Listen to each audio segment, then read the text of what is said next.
Eugene Allen Hackman was born on January 30, 1930, in San Bernardino, California.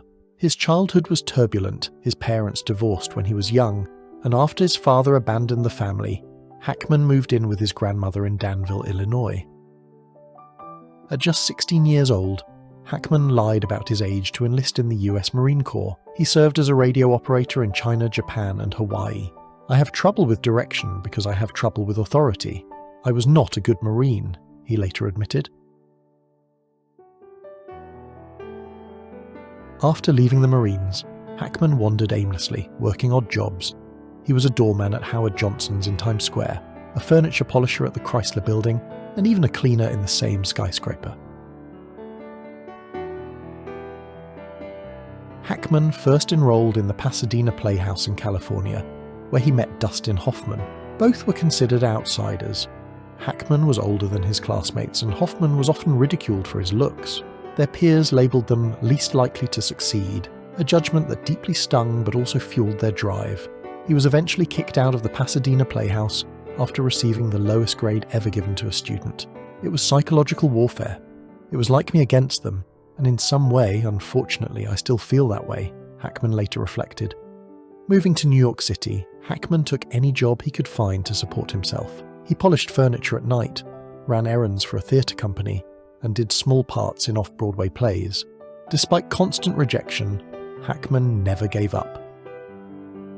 After years of obscurity, Hackman's breakthrough finally came when he was cast as Buck Barrow in Bonnie and Clyde, 1967.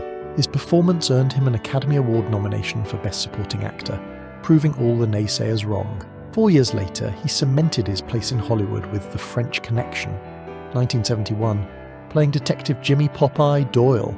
His intense, gritty performance won him his first Academy Award for Best Actor.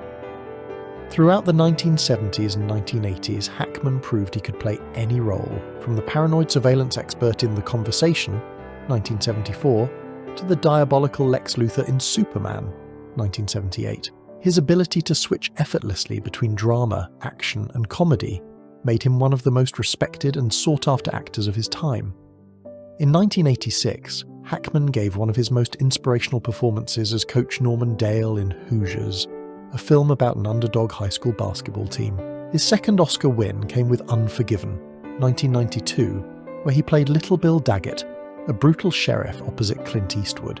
The film was a masterpiece, and Hackman's performance was both chilling and deeply human.